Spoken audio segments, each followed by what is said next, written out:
So sometimes you need to be a little bit of a manager, sometimes you need to get your hands dirty with actual production management, project management, etc.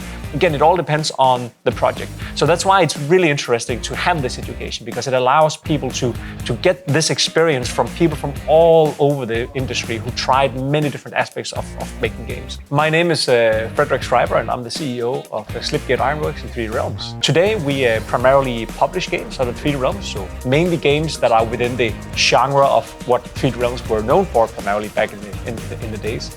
And Slipgate is primarily developing games. And we're both here in our offices in beautiful Aalborg. I would say the game producer education helped me get to where I'm right now.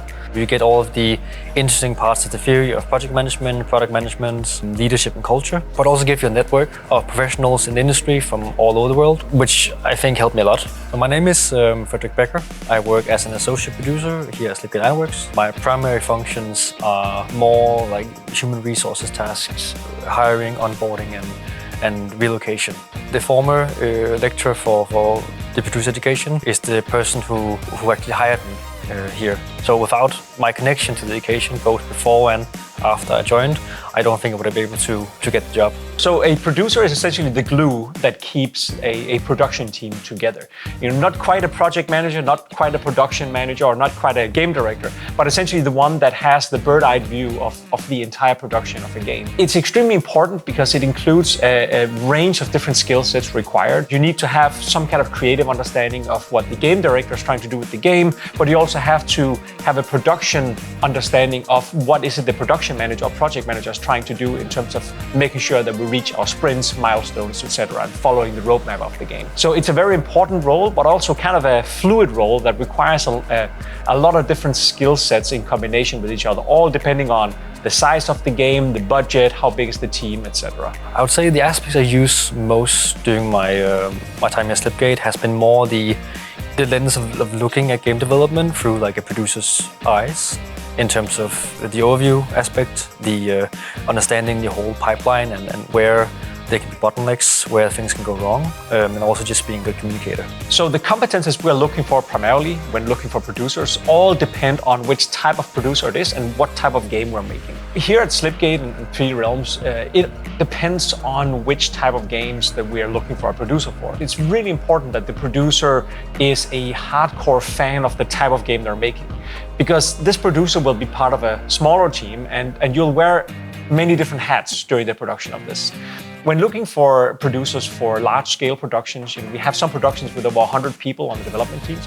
The producers are usually entering a team of several different producers. So it all depends on the game that we're looking for. I would say the game producer education has expanded my network in terms of the students that were enrolled at the time I was, and also before me and also after me, because we connect through the education. So I've gotten a bunch more people that I can reach out to if I need help or assistance. But I've also gotten the current professional aspect of it with the guest talks there were.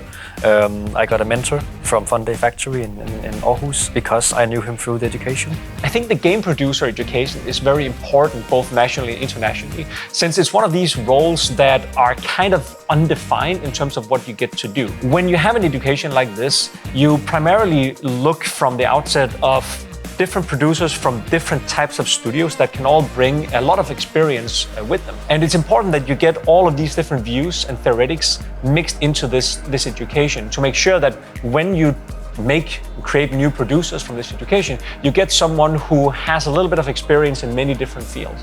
So the game producer education is very valuable to our company, as we have actually quite a lot of producers here. I would say the talks give practical insights into the education because they are kind of on the other end of the theoretical part, while the theoretical part of the education is very much what you get from a normal education, project management, you've got different methodologies, you've got all different theories, and the practical part is that you kind of put those in use, or you see them in use in like current companies, and how they might not work as intended and how you have to restructure them in order to fit with that company. If I were to mention like 3 good reasons for someone to enroll in education, I would say the first reason would probably be the network, because without network I wouldn't be here, but definitely the network is an important part to getting hired. I would say that both the theory but also the practical talks are very I like the second good reason, because the theory helps you understand how everything works, but the talks put them into practice. And the third good reason would be that it's just a very good community. It's a very fun community to be in, and I think that is invaluable at that point because it just becomes fun.